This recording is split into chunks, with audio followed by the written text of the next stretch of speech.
I'm Casey Viera, and it would appear that the San Antonio Spurs have found their point guard, and perhaps he, Stephon Castle, is starting to find his kingdom. Hey, this is Jeff Garcia, host of Locked On Spurs. And Wembanyama, I agree with you. This team has not been tested against the NBA's best yet. And I'm Devin Brown, Wemby, continuing to prove all of us wrong. This is Locked On Spurs Squad Show, the twice-a-week show where Spurs talk gets real. No filters, no fluff, just raw takes, sharp opinions, and straight-up passion for the game. The way only Locked On Podcast Network knows how. Let's drop some dimes and squad up. The Spurs Squad Show starts now. Indeed, it does. And as always, today presented by Game Time. Download the app, the Game Time app, create an account, and use code LOCKEDONNBA for $20 off your first purchase. The Spurs Squad Show right here on Locked On Spurs, part of the Locked On Podcast Network. Now, the #1 sports podcast network. Yep, one. There is not anyone better in the entire world. So shout out to the Locked On team, all of these sports, all of the leagues, whole family getting things done. A guy who's been there for I like to credit that to the Devin Brown effect right there. That's the Devin Brown effect right there. Hey, coincidence? Yeah. Well, my friend, you led me into a good point, because just I was going to introduce you guys. Obviously, you know them by now. NBA champion Devin Brown, the OG of this all, Jeff Garcia. And it is a big deal when the higher ups, when they send out the email complimenting everybody for their hard work and making all this happen. Who gets the shout out as one of the OGs back to 2016? That guy. Yeah. That newsletter was right, though. I remember getting no money, and I was happy if I got a $20 check. That's how crazy this network has come to. But yeah, kudos to the network. Kudos to everybody who saw it from beginning in 2016 till now. I never thought it'd get to this point, but here we are. So congrats, network. Good job. Let's get right to it. On the topic of people we never seen before. We know that about Victor Wembanyama. But what about Stephon Castle? Well, he's getting the show started tonight because he's been doing a lot of really good things. How good? Well, past three outings, double figures assists, double doubles and double figure assists. First time that he has done that in his very young career, prompting a lot of conversations, especially with De'Aaron Fox back, of, well, what is Castle's role? Is he off the ball? Is he better with the ball? All we know is that the man goes out there and he's a ball player and he does pretty good things. And part of the reason why the Spurs their fourth straight win tomorrow against Golden State, and part of the reason why the Spurs have a lot of good problems to have. Devin, I'll start with you on this. Last night we were talking about it, and sometimes it comes down to just something so simple as confidence. And to you, that's kind of what it seems like. Yeah, he's playing at an extremely high level right now. Kudos to him because he's not backing down. He hasn't backed down since Fox has been back. Playing with, like you said, a lot of confidence. And I saw him at times, last night in that fourth quarter, just say, no, I'm going to handle the ball. I'm going to run the offense. It seems like he has a better grasp on the offense than De'Aaron right now. For whatever reason that is. And we all know that De'Aaron Fox is going to come back with waves of points and things like that. But right now, being that the Spurs are off to a hot start, Castle is the guy that's leading it. And kudos to him for the start of this season. Jeff, what have you liked? I think everything was summed up about the heart and passion of Castle when he threw his body onto the sidelines, just trying to get a ball from going out of bounds early in the first half of a game. I like that out of him. That pretty much sums up his career in San Antonio, at least through his sophomore season so far. The competitiveness, the will to win, do whatever it takes to win, as we saw in that one dive out of bounds, and so much more. And what I really like about too is his honesty. He's not blunt, he's not in your face, but if you listen carefully to his post-game comments, win or loss, he's very brutally honest. When they lost their first game of the season and they saw that winning streak go down, what did he say? I am glad. I'm happy. I want to see how this team responds. I had a chance to talk to him after the last win in San Antonio, And I said, hey, you guys are starting a 2-game win streak here. The last time you were on a win streak, what did you say? We got comfortable. You think this team's going to get comfortable again? He's like, no. He goes, I think we learned our lesson. I love the way he handles that. And he's just a pro on the court, as Devin highlighted, and off the court in media sessions. I think we're seeing a level of growth from him this year that I don't want to speak for you guys, but I was not anticipating it happening as fast as it's happened. In part, I think the opportunity being there, the volume, the chance to create his own opportunity in a literal and a figurative sense, it's there, and he's shining. And he's found a really good dynamic with a lot of these guys that has given him that slight edge, for now at least, over De'Aaron Fox when it comes to kind of being that guy in terms of running an offense, facilitating an offense, being a primary ball handler. And that speaks to why the numbers have been there, why this past week has been really good. I know, Devin, that turnovers are still an issue right now. I know that there will be a regression of sorts just because the law of averages just even things out. How does the dynamic work with Castle and Fox at this point, once Fox kind of gets settled back in and falls into more that traditional role that he's in? What kind of adjustment in your mind is Castle going to kind of have to do at that front? Because I know he's confident, but at some point there will be a little bit of, I have to defer back to De'Aaron Fox because there's an interesting point that Jeff said, and it reminded me of something. Sometimes when the two of you come up with these great things, I start getting into player mode, and I want you guys to think about this. Tony Parker, in his great career that he had with the Spurs, think about this. They never really brought in a backup point guard that was a threat to him, right? Let Tony do his thing. We don't want him thinking, we're bringing in this guy. Well, that's going on right now with Dylan Harper, with De'Aaron Fox, but you have Castle, who has really improved his game over a course of a year, okay? And get this, he's taking threes within the Spurs offense. Now, he's not making a whole lot of them, but he's taking the correct basketball shots in this offense. So if he gets to the point where he gets around, and the Spurs don't need him around 40%. They need him between 35 and 40 and continuing to do the other things that he's doing. He is a great rebounding guard. I don't know if we give him enough credit for that, but he gets in there and he mixes it up. So, with him, and to answer your question, with him having the battle with Fox, well, Castle is a guy that the Spurs coaching staff know that they cannot pull him off the floor because of what he brings, the dynamic he brings to the team. So he'll be able to play off of Fox because they're two great players. But at the end of the day, Castle's going to do everything that he needs to do to stay on that floor. Well, Devin, I'm glad you brought up that shooting. And this should put a smile on your face. If that's what you wanted him to shoot around that range, well, get this. In the last 5 games, he's shooting 44% from the field in the last 5 games. And, Jeff, it needs to stay at that because I'm telling you, there has been games yet this season where they are leaving him wide open. Yeah. If there's a knock on him, it's going to be the 3 shot. I think if defense is going to sag on him, it's going to let him take the 3 because as much as he's shooting great from the field, behind the 3 line, not so good. In the last 5 games, 17%. In the last 3 games, 0.07%. So that still is a work in progress. Yeah, that's what I'm saying. So he's just play his game, right? And his game is attacking that rim. And he reminds me of Jason Richardson. Have you seen a guard plant off 2 feet like that? Oh, how about a healthy Derrick Rose? Guys like that. I love the stories you tell me about a healthy Derrick Rose. How there is just like Rose was like the average man's version of Wemby because just the pure insane athleticism that he had.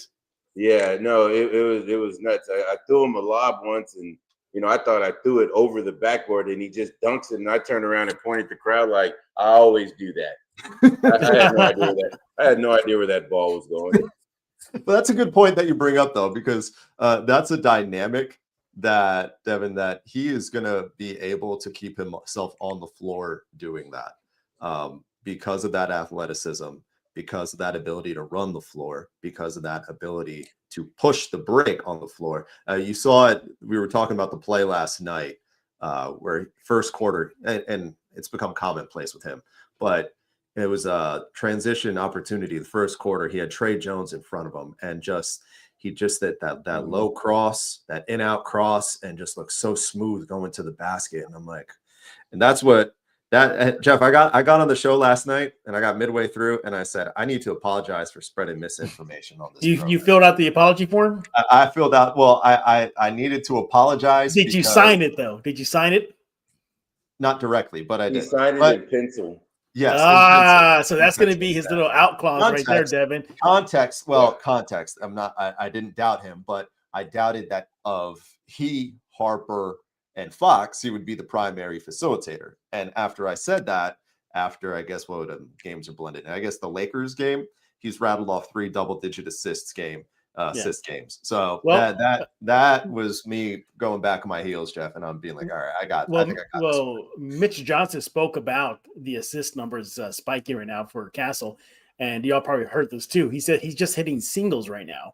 So he's fine and that's good. That's productive. He's finding the guy that's going to make the easy shot. So he's finding teammates that are in the best spots for the best shots, and they're connecting on it. Devin, you said it one time on one of these roundtable shows that, you can have all, fancy passes, but your teammates got to make the shots. His team is making shots right now. So that's a good sign, inverted, kind of like a ripple effect of the assist thing, is that the team is shooting their shots.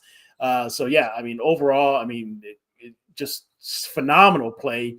Can't wait till Harper gets back, and that's going to be a deadly trio for the rest of the league.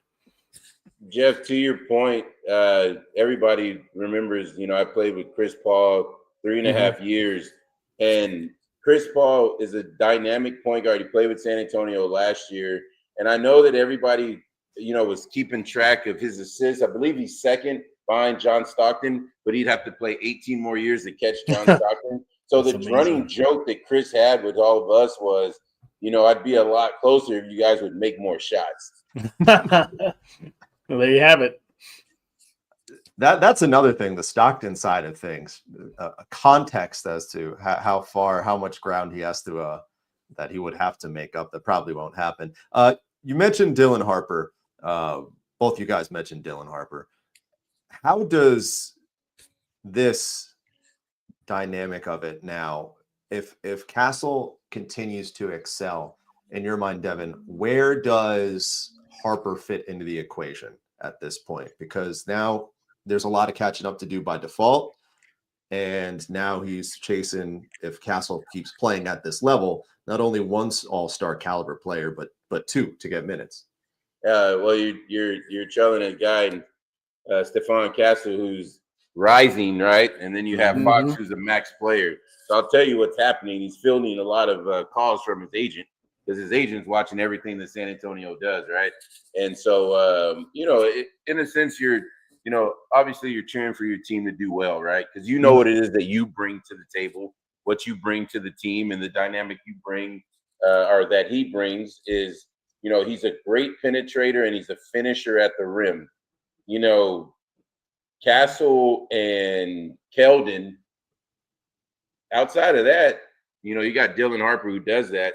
De'Aaron's, he's a float guy. He used to dunk on people, things like that. But, each player brings their unique piece to the table. So Dylan's just got to get healthy. He'll have conversations with Mitch, and Mitch will be honest with them. Right now, if the team goes something like 24-2, well, everybody that's been around basketball knows you're not going to mess up, because Pop never messed up his lineups like that. So we know around San Antonio that if they continue to do what they're doing, Dylan's going to have to be on the back burner for a little bit. Now, you may play him 5 or 6 minutes. And if he's playing well, you play him a little bit more. But, don't disrupt what's going on right now. Get completely healthy and the team will have you back doing what he does. Can I add something more about Castle here? And Devin, you're really going to like this. So he gets up for big games. So every time he plays a team that has an above 500 record this season, his numbers go up. 19.7 points per game, 5.7 rebounds, 8.2 assists. This is amazing. Nearly 3 steals a game versus teams with above 500 record at 2.7. And his shot, 48%. So he gets up for the big games. He's there for the team when it is against the big boys of the NBA, at least record-wise. And believe this is also too. You take whatever you can get, right? He's even shooting better from the 3 line, 28%. That's good. That's good really versus good. Teams that are above 500. But nevertheless, yeah, I mean, all around, just statistically, he brings it every game, every night. I don't know if we're going to have this conversation now, KC, maybe down the road on this season, but could there be an argument that he's really the co-star of Wemby and not De'Aaron Fox? I mean, if this season was 10 games long, absolutely. Yeah. And if this trajectory, in my opinion, absolutely. I just know we have 70+ basketball games. That's to what I said. go. It's a little too soon. Down the road, we can have this conversation. But answer, it's trending that way, though. Well, I just love how he does a little bit of everything, and just that athleticism. And if that shot falls, I don't think he's going to hit threes at a 44% clip or whatever. So. No, but if you can get that. 44? Did you say was the number 44? Was that overall? No, I said 35 to 40. No, but Jeff had a number. Yeah, but that was the field goal percentage, not a 3-point shot. The 3-point shot is crazy. Okay. But from the field, like Devin said, as long as he's hitting around 35 to 40, 35 to 40. But in the last 5 games, he's 44% from the field. No, that's from the field. I'm talking 3. Yeah. Well, from 3, no. I mean, that's a work in progress. Yeah. That's right. Yeah. I know. Yeah. But that's the point that I'm getting at. I mean, if he's hitting 35% from the field, then that volume is not working out very well. Then you got to have a conversation. But if he can get to that median of 35, 36, 37 from 3, I mean, that's lights out. But hey, Casey, when you said 44% from 3, you're talking Kyle Korver. I was gonna say, I'm like, dang it. I know. I was like, dang it.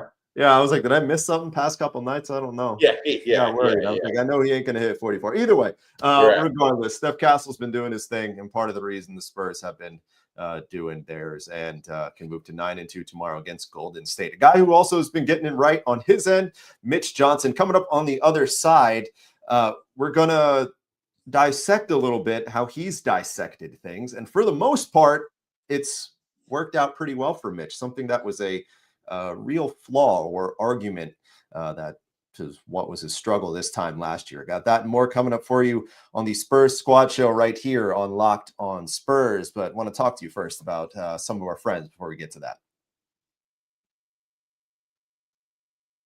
All right, so with basketball back in business, we know that there's nothing better than going to checking out San Antonio Spurs basketball in the arena. But let's be real. You got the tickets getting in the way with the queues, the surprise fees, the price jumps right before you're trying to get out the door. And it's easy to get frustrated. All you want to do is just, be poor Vita, hang out with your silver and black. But that's where Game Time comes in, because it's the app that gives fans the advantage, the ultimate life hack for getting some great NBA tickets and getting them fast, getting them easy, getting them stress-free. There's a couple Warriors games that are coming up this week. Spurs opening up a 5-game homestand. If you want something that's quick, easy, simple, you get a look at where you're sitting, which is even better above all else. You got that, no surprises, taking all the guesswork out. You're going to Game Time. And once you download the app, create an account, use the code LOCKEDONNBA for $20 off your first purchase. As always, terms apply. That's code LOCKEDONNBA for $20 off on Game Time. Swipe, tap, ticket, and go.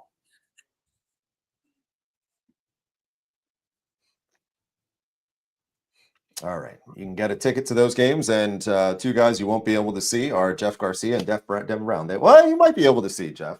You might run into him there at the game. Might run into me. I'll be the one at the food stand just being a pig. That one. Me. Another burger, please. End of third. Time to get something to eat before game's over. Undeniable.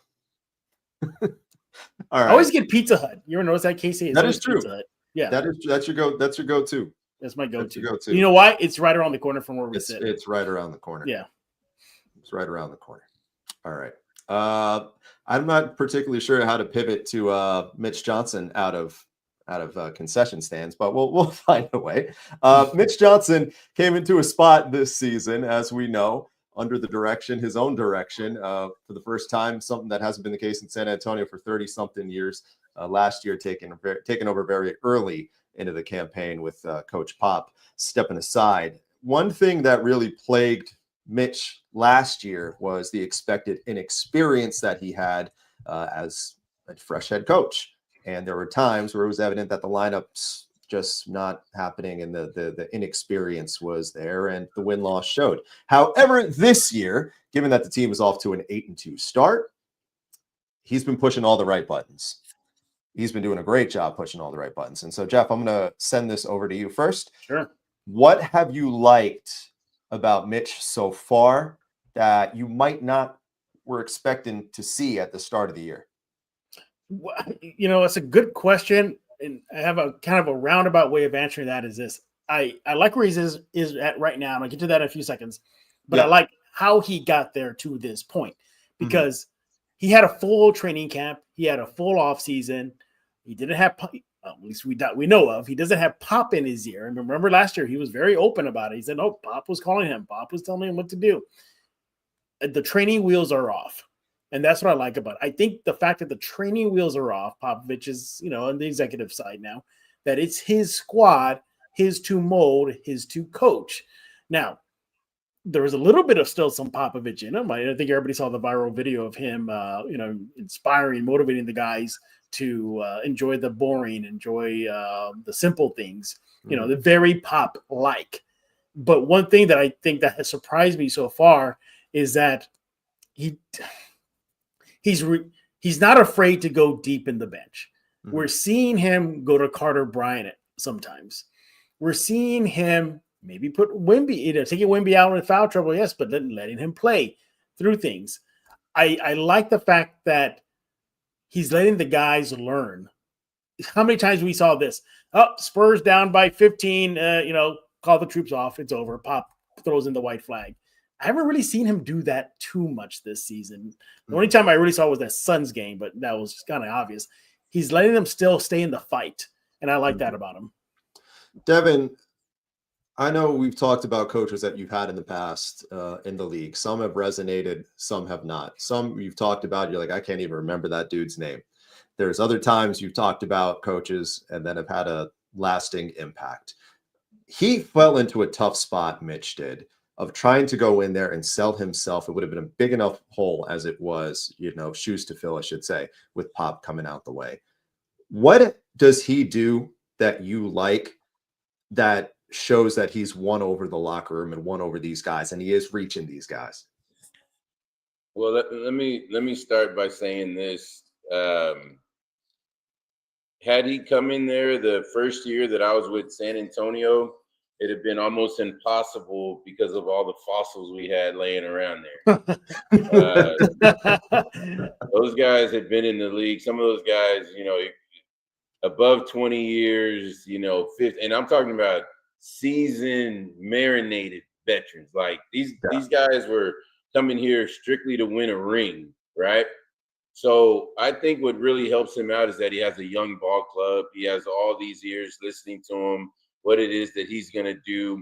Where I'm going to disagree with Jeff, and I still hope to get paid, Jeff, disagreeing with you. You will. Is that if you don't think that he's having conversations with Pop, oh my goodness. And it's everything that you said that is making me say that, because yes, there were a couple instances where Pop would be in the huddle and we're in one of those games, we're down between 12 and 20, and he's like, I'm going to give this group 3 more minutes. If you guys don't cut into this league, then we got to get ready for tomorrow, or we got to get ready for the next one. All right.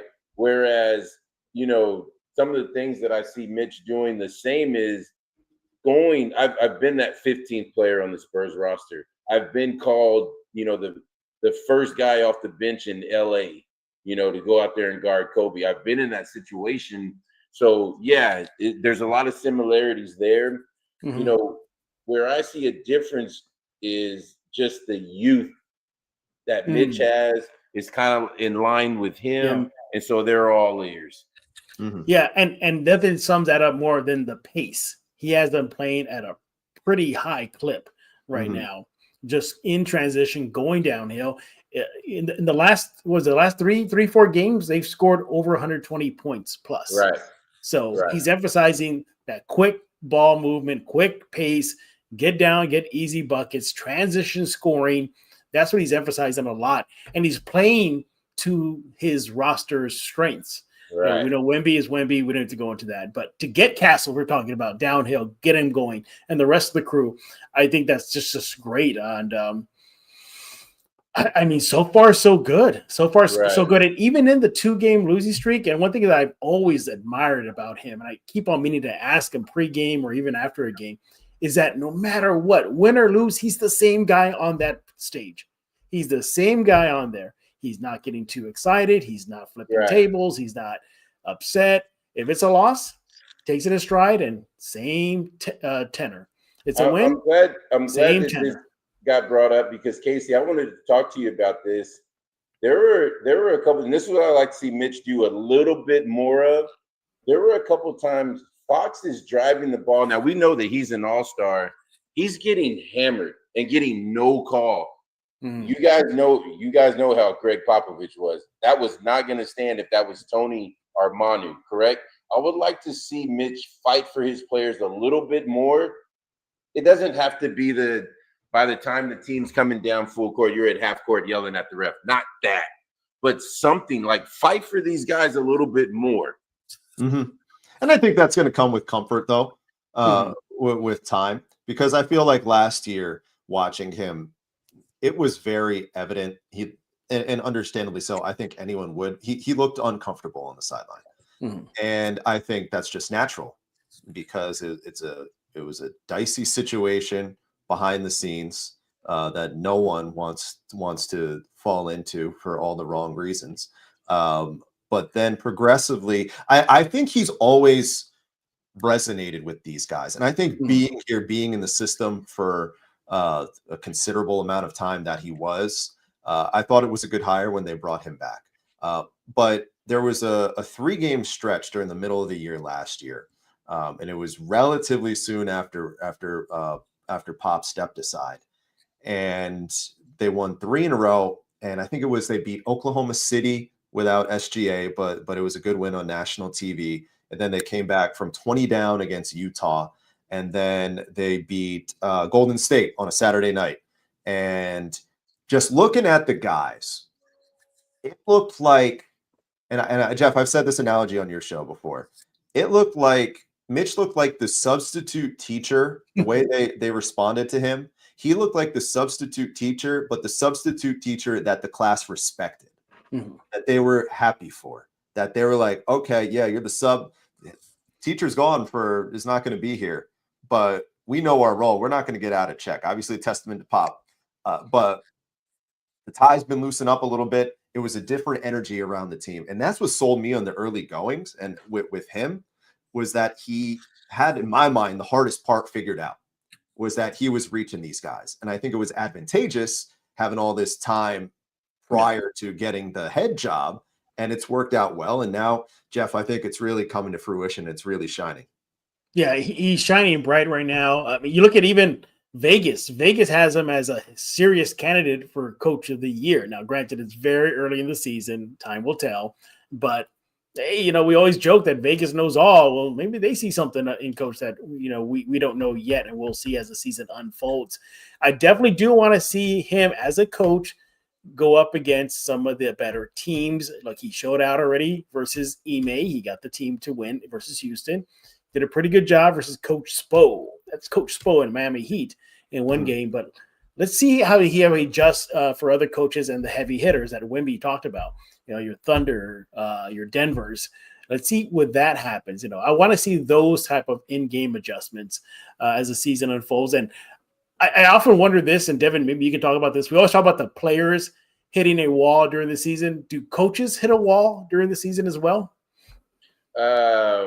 Man, I haven't been in too many NBA coaches' offices, but I can imagine that, on days when you have back-to-back, and I guess that's why they, put the rules in there. At least this is what Pop did. Pop would say, I don't want to see anybody at the facility.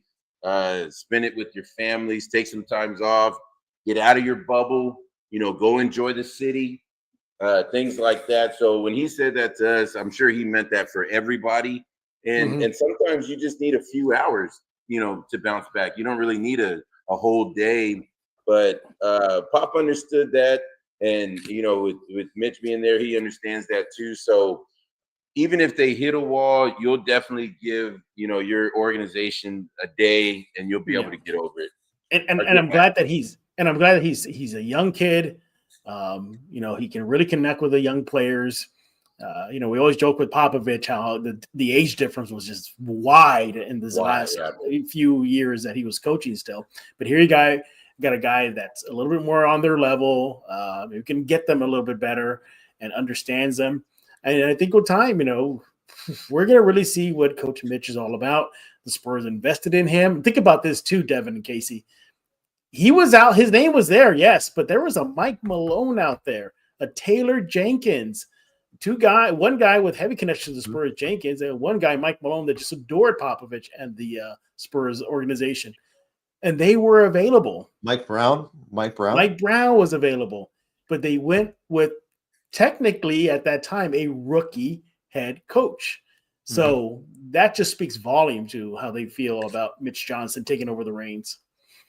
Credit to the front office. I mean, we're only 10 games, but they've got it right. And they've got it right up to this point. I had my levels of skepticism too about it when they brought him in, especially like you said, Jeff, with the Malone thing, Taylor Jenkins thing.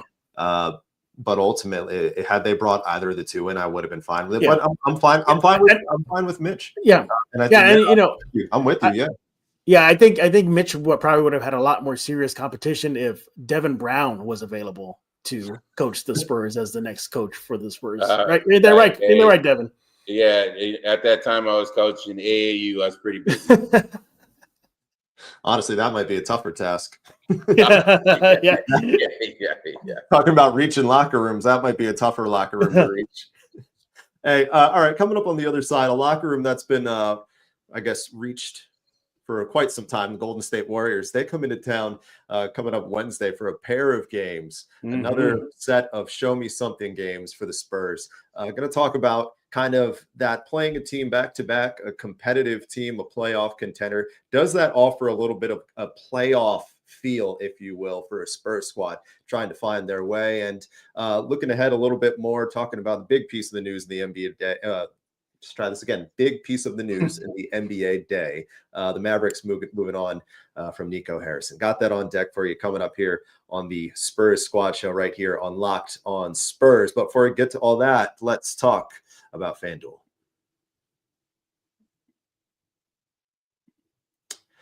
All right. As we know, the NBA is back, and there's no better place to get in on the action than FanDuel, the official sports betting partner of the NBA.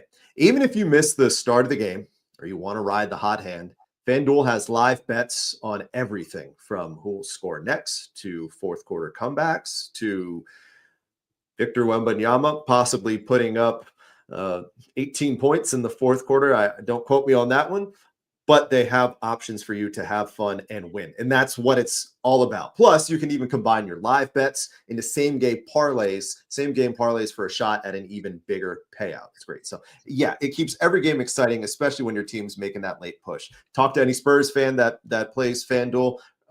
Last night was the one you're rolling with, that big comeback in Chicago. So right now, listen to those Spurs fans. They can vouch for it. FanDuel is giving customers $300, new customers, in bonus bets when your first $5 bet wins. So head on over to FanDuel.com, sign up, and play your game with FanDuel, of course, the official sports betting partner of the NBA.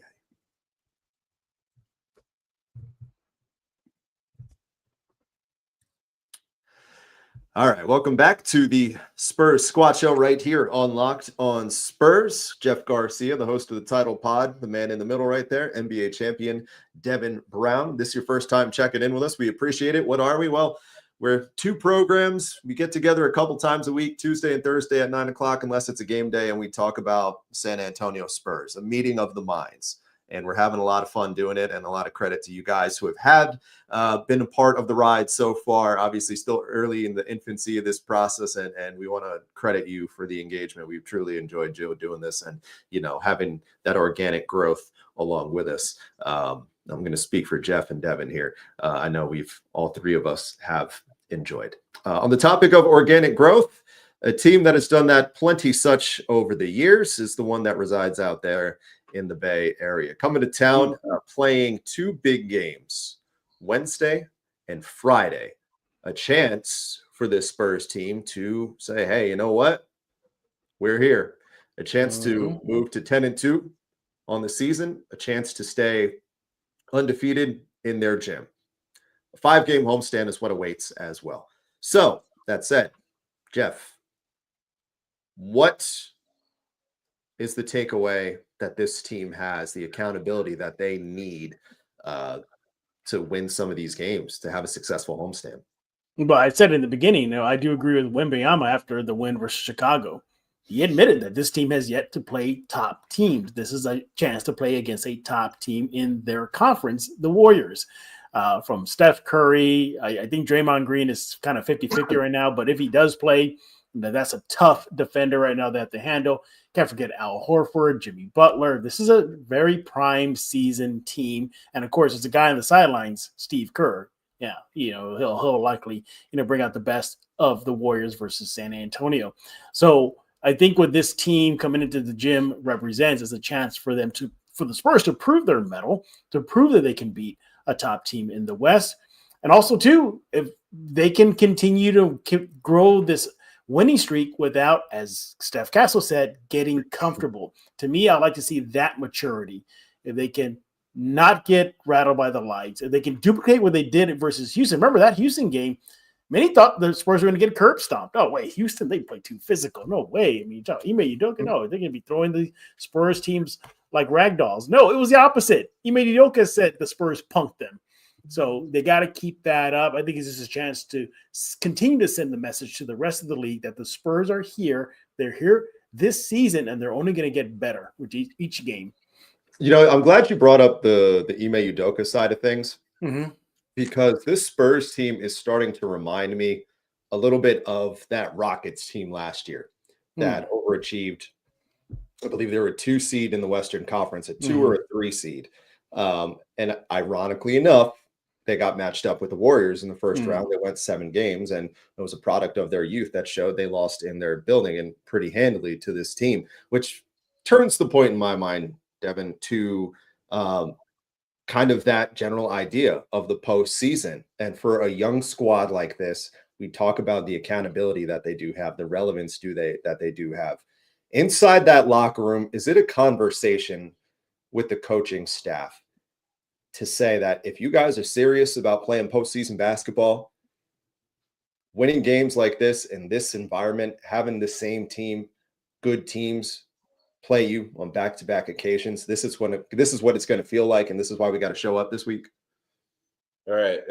Looking at my notes, number 1, shout out to our producer for the 25 clips of Steph Curry, the pictures.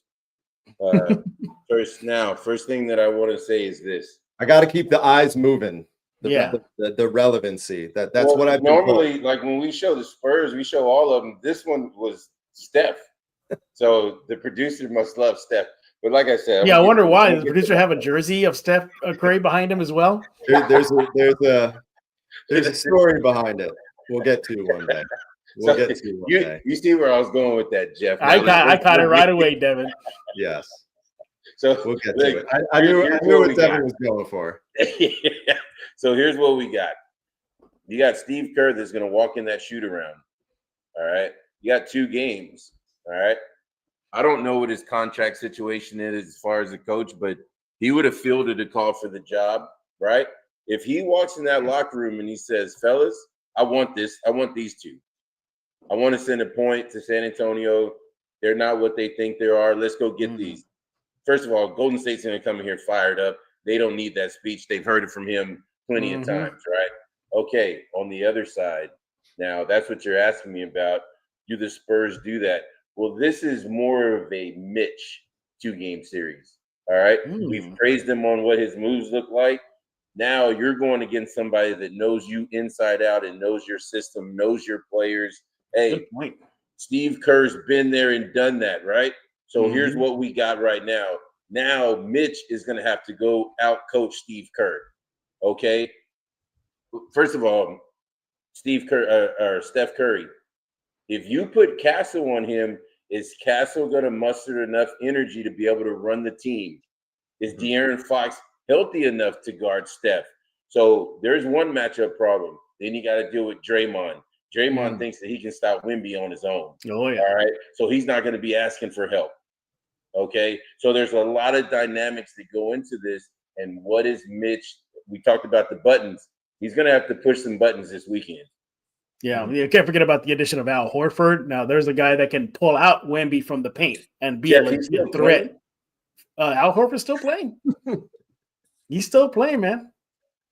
He's getting buckets still getting buckets. Is that? I played against him in Atlanta.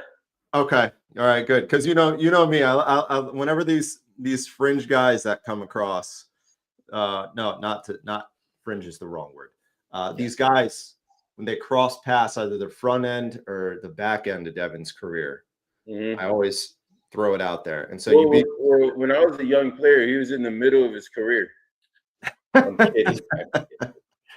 I'm kidding. Yeah, but the thing about it though is that just how much complexities the Warriors present the Spurs. You didn't even mention Jimmy Butler. You know, he's going to be a pest for the Spurs as well.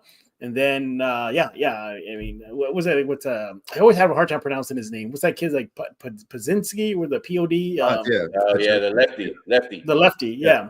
You know, that guy. They call them pods out there. Yeah, we'll go with pod. Wow. So, and as the person who said on the chat right now, at SA Brandon Michael says, quote, remember that Draymond said that the Spurs are not contenders. Exactly. Remember Draymond Green flat out said that. Well, he didn't say it, but he left off the Spurs on his top teams in the West. Spurs are not on there. So that tells you what he's thinking about San Antonio. So yeah, I think this veteran-laden Warriors team wants to send out a message to this very young Spurs team that cool your heels, boys. You still got to go through us. Warriors tonight in Oklahoma City, they were down big. They ended up losing 126-102. That's a tough. The Warriors lost or the Thunder lost? Warriors did. Warriors did. Excuse me. Steph Curry returning after a 3-game absence. He had been battling an illness, but that's a tough swing for the Warriors. Yeah, that is something to keep in mind. The good news is that the Warriors are 1-2 in the second game of a back-to-back. So history's on the side. Recent history's on the side of your Spurs. So there you go. Well, especially coming off the front end being Oklahoma City. Yeah, exactly. I mean, so if there's one, if the Spurs are going to get one, tomorrow's one to get one. Hey, and they cannot lose in the first time wearing the return of the Fiesta jerseys. Yes. You cannot lose in the Fiesta jerseys. It's true. It's going to be Fiesta night in San Antonio. Hold on, Devin's got a point. Here's what makes it so interesting is that let's say the Spurs handle business and beat them by 20. Well, now you come back Friday night. That's one of the NBA Cup games. So if you go 1-1, you put yourself in a dicey situation as opposed to being 2-0 in that Cup deal. So it's gonna have to. I'm telling you, both games are gonna be very interesting. I know, Devin. Correct me if I'm wrong, but as it pertains to the Cup, it seems like you're a little hit or miss. Some things, or are you one of these guys? Correct me if I'm wrong. That's like all in on it. No. In. You are in. Okay. Yeah. No. Really? In because because it's there's bonuses involved here. There's that. Right. Yeah. So the thing about it is that you're playing important games like right in the middle of your schedule. Like I think it's fantastic. Yeah. Well, I think another thing too, I think, the first year there were skeptics and then it really picked up steam. There's a lot of guys and 500 grand is the payout, if I'm not mistaken, for players, correct? Right. There's a lot of guys who are on those teams, 14, 15 guys who are not going to have a realistic crack at 500 grand. Yeah. Some of these two-way guys. So you can understand the incentives that's there. I mean, some of the true alphas in the league been around forever, it's whatever. They ended up donating to charity or something like that. I mean, half a mil is still a half a mil. But it just seems like with this, and this is coming from a guy who was kind of like, very get off my lawn mentality, but like, don't do anything crazy. Like this NBA Cup going in Vegas is stupid. Incentivize it. I still think they should incentivize it a little bit more. Put a playoff spot on the line or something like that, or guarantee a play-in berth. Yes. Something like that. At least incentivize it a little bit more. So, Devin, you're of the belief that with a lot of these guys, because I hear it all the time, was that as long as there's something to play for, these dudes are going to get up for it. So you're of that mindset? Yes, yeah. I'm going to tell you why. So years ago, and I was one of the guys. I went to Poland when the NBA went on strike. We were allowed to, do whatever. So I went with a Polish team that actually made the Euro Cup. So we went into Barcelona, played Real Madrid, which was a fantastic opportunity for me. But that Polish team, I mean, we were decent, but we went in and played one of the heavyweights. Well, that league was offering guys like Durant, Kobe, like this. I'm talking like $35-40 million for one game to have them play one game. So for them, it piqued their interest to play in a Euro type atmosphere. Mm-hmm. So if you have guys like that, Kevin Durant, Kobe Bryant, willing to go over there and play, and then they bring it here. Like I promise you this: if Kobe was still alive, he would get so up for this NBA Cup that the other guys would have no choice but to follow suit. All right, you're only as good as your leader. So that's why whoever the leader is right now in the NBA, if you disrespect or discard this NBA Cup, the thing it'll just mess up. So, but a guy like Kobe, a leader like Kobe, if he was still alive and playing, I promise you that you did not want to play the Lakers in this deal. No. That's really interesting. That is interesting. Yeah. That's really interesting. That's the player's lens for you, right, Jeff? Things we don't. Yeah, it really is. And, I'm with you, Casey. When it was introduced, I was kind of like, what is this? Like, do we need it? Is it NBA, do you really want to sell more jerseys and sell more court looks and whatnot? And, then I always thought about this. You remember when was it the Bucks? I think it was the Bucks when they won the first ever cup tournament. Lakers or the Lakers. Thank you. Lakers and the first. That's right. You're right. It was the Lakers, and then they put up that banner, and then everybody was making fun of them. Like, what if the Spurs win it? Like, is the Spurs going to be kind of the momentary laughing stock of the NBA and the fan base? Yeah. It was because it was the Lakers. That's like the Lakers can't do that. If this was like the Magic or the Hornets or somebody like that, doesn't. I disagree. I think any NBA team that does it is. I wouldn't do it. I wouldn't do it. I mean, if I was RC in that front office and the Spurs going, I'm not hanging that up. Okay. That's the thing. It's an NBA based tournament. That's what I'm saying. It's an NBA based tournament. So you have to do all that stuff. You have to hang it up. You have to celebrate it as such. I know. Okay, so baseball, after every round you win, and this drives me insane. This is a peeve of mine. A peeve. Thank you for getting me started on that. It is an absolute peeve of mine that they celebrate every round.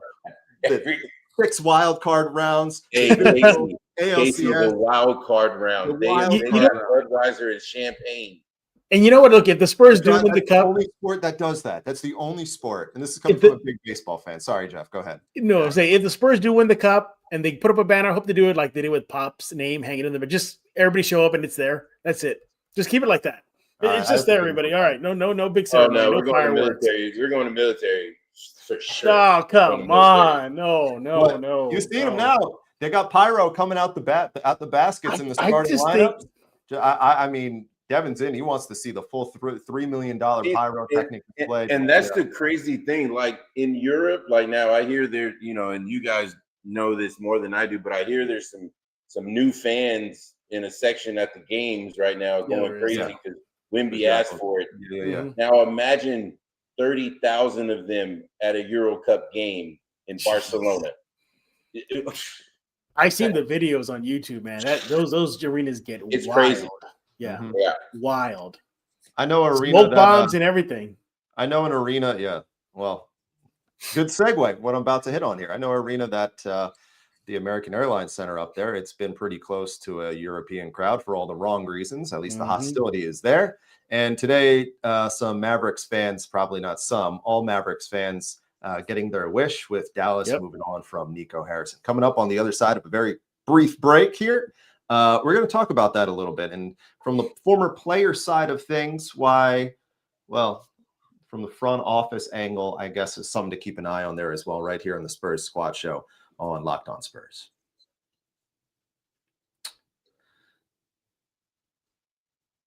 And let's dive right into it as we bring back Jeff Garcia, host of the title pod. Host of the title pod, Locked On Spurs, NBA champion Devin Brown. Big piece of news today. Like I said before the break, Nico Harrison out less than 1 year after the most polarizing trade in the history of American sports. Stunning. Your immediate takeaways, Jeff, we'll start with you. Yeah. Is anybody really surprised? Is anybody really surprised that this ultimately ended the way it did? I still remember, that Doncic trade is, again, that where were you when? Where were you when, fill in the blank, big moment in history, in NBA sports history, it was that. And you go back and look at the return. I mean, that was a fleecing. And then you find out that Nico Harris prevented the Lakers from even talking to Luka, driving down the cost because they couldn't communicate with Luka regarding if he's going to stay long-term. So, yeah, I mean, not surprising from the fans, just chanting the Fire Nico chant every chance they got. There was even the business even went to the owner. Where there's a story where he showed up and he was getting booed and he didn't realize the boos were for him. I mean, that's how bad it is. Something had to be done. Ultimately, Devin, I don't get your thoughts on this. It just feels like it was a move. Yes, to get rid of that stink from the organization, but it felt like more of a branding thing, like a brand thing, because you bring in the number 1 pick, Cooper Flag, and this is what your franchise player is moving forward, dealing with PO'd fans, chance of fire Nico, an owner who's getting booed. I mean, I think there was minimal turnout to Mavericks games in Dallas. New ownership dealing with all this. Something had to be done. The brand was taking a hit. Right. Yeah, definitely. And we all know who the Mavs are chasing in that town, right off the bat. Doesn't matter what the Cowboys do. They're going to be chasing them, forever. You give Jason Kidd a contract extension. You get the number 1 draft pick. You have Cooper Flag. Everybody's hyped up, ready for the season. Healthy Anthony Davis. You wait for Kyrie Irving to come back. And he'll be back at some point. And then it just started to crumble on him, right? And it's just one of those deals where Dallas is going this way, and you look across in California, and the Lakers are going this way. Luka's throwing up these outrageous numbers, which made the situation worse. And Nico had no chance. So for me, someone that I don't know Nico. I know Nico through somebody else. He's been great on both sides, players and management. I don't want to speak, bad of Nico. He is a tremendous person, a basketball guy. He really knows what he's doing. I know that this was bad, all right, but he'll get another opportunity. At the end of the day, the guy stepping in for him, Michael Finley. Yeah. Awesome guy. Great opportunity to show what he can do, and that's all I got. I don't. It's gonna be, for me. Is it gonna be tough for Nico to get a new job? I mean, that's what you're carrying the rest of your career. Yeah. Have you watch the SEC football? You see how they recycled? Yeah, he's good. He'll get another opportunity. Well, here's what's crazy, and I'm with Devin. I think he will too, just because everybody gets a second crack. Like, I mean, recycle. that's his legacy forever. That's one thing that's not leaving. That's his legacy forever. I do think he can get back into an NBA front office. Man, I'm not letting him run my team, but I think that there's advisor roles that are out there. But the point I was going to make was that prior to the Luka thing, like there's a real argument that he actually like did a really good job because he took a swing on the Kyrie part and it paid off. Drafted Lively. The PJ Washington and Gafford deals were great the year they went to the championship, and they just let it all go. And just think, we could be doing this right now with a real Texas Triangle situation where we have Wemby here. Devin, let me ask you something. Do they fire Nico if the team was winning right now? Is Kyrie's there and Anthony Davis came in healthy? Absolutely not. No, absolutely not. And here's what I have, and I know we're looking at it, differently, but here's the thing. Y'all remember seeing Luka drinking that beer after the playoff game? It's Michael Finley who took it away. Right. So Dallas has, just like this. Would y'all ever see any of the Spurs doing that after a playoff game? Well, they haven't been to the playoffs in a half a decade. So, well, I'm talking about in the heyday. I'm talking about any time the Spurs. No, because that was your culture. So at that time, they didn't want that type of culture. And Luka seemed pretty comfortable, like he's done that before, right? That's a good point. That's a good point. You're putting the organization in a bad spot. There's cameras in here. Yeah. Okay.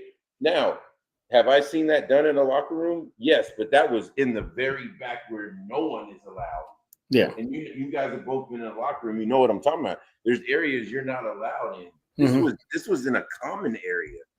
So that's why I'm saying Nico's going to get another opportunity because he has great relationships around the league. Even if he goes, like you said, to be an advisor somewhere, and then that team takes off, whoever the GM is gets on there on the podium in the championship and he goes, listen, I give all the credit to Nico. Nico came in here and he did a good job. Well, someone's going to hear that and go, you know what? I am going to give him another opportunity. Yeah. So I'm hoping that he gets another opportunity. And at that time, it's what the Mavs were going for, to be more of a San Antonio type atmosphere and not what it was that was being shown. Yeah. And then it wasn't a Dumont. Didn't after the deal, didn't the owner Dumont literally say that he didn't realize how connected the fans were to Luka in Dallas? Like, how do you not know that? How do you not know that? And there's even reports saying today that it wasn't Nico Nico pulled the trigger, but it was the owner that wanted that deal done. What a disaster, man. How do you it's like trading Wemby right now. I mean, what are you thinking? It's the only thing akin to it. That's the only thing akin to it. Yeah. San Antonio's not doing that. No, not at all. Not at all. But Brian Wright likes his livelihood. Yeah. Yes, he does. All right. I think that's a good place to leave it. Talking about Spurs thriving and Mavericks crying. Whatever world they're in. I do feel bad for the fans though. All the years of Dirk coming in here, dropping 30 and 40, let them do their thing. They're fine. They're fine. Jeff, what do you got on the day-to-day pod tomorrow? Yes, sir. We have right away in the early morning, we have Dr. Ryan McCorkle, our go-to guy for anything medical related to the Spurs. He's going to talk about why Dylan Harper is in a boot, even though the Spurs classified as a grade 1 calf sprain, why that's so important. And then he's going to get into what happened to Cornette. For those of y'all who missed it, after the win versus the Bulls, Cornette talked about what happened to him, from an ankle thing to a shoulder thing, why he was held out for a prolonged time, in his medical opinion, why the Spurs took that course. And then, just in time for NBA season, we discuss how Spurs fans can try to stay relatively eating healthy at parties and games. So Doctor gives you some suggestions. So he's always a fun guest. And he also gives an update on his shoe collection. Yeah, he's a big sneakerhead. So he talks about his later sneaker editions. So that's coming up tomorrow. And then right now, if you go to Kens5.com/Spurs. You'll see an interview I had with Harrison Barnes. He reveals what the Spurs identity should be right now and why sometimes they're not doing that. So go check it out right now. It's a great interview with Harrison Barnes.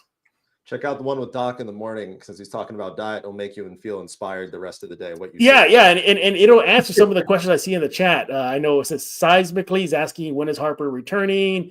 Got David Yancey 3795 update on Harper. So you'll definitely like to hear what the doctor has to say. Cool. Bright and early tomorrow morning. Gonna check it out. Devin, of course, you and I will be back tomorrow night following Spurs Warriors in the postcast, and all three of us going to be getting together same time Thursday night, 9 o'clock, to do another edition of this Spurs Squad show. Good stuff tonight, guys. Appreciate it as always getting together, and looking forward to the rest of the week. As always, we appreciate you as well at home. Always making this engagement fun. We enjoy it. We love it. And the reason why the Locked On family is number one right now. So we appreciate you collectively as a family, and of course with our Spurs family, Locked On Spurs family for you. So with that said, good place to put a bow on things and call it a Tuesday night. For NBA champion Devin Brown, my friend Jeff Garcia, I'm Casey Viera. We'll talk to you soon.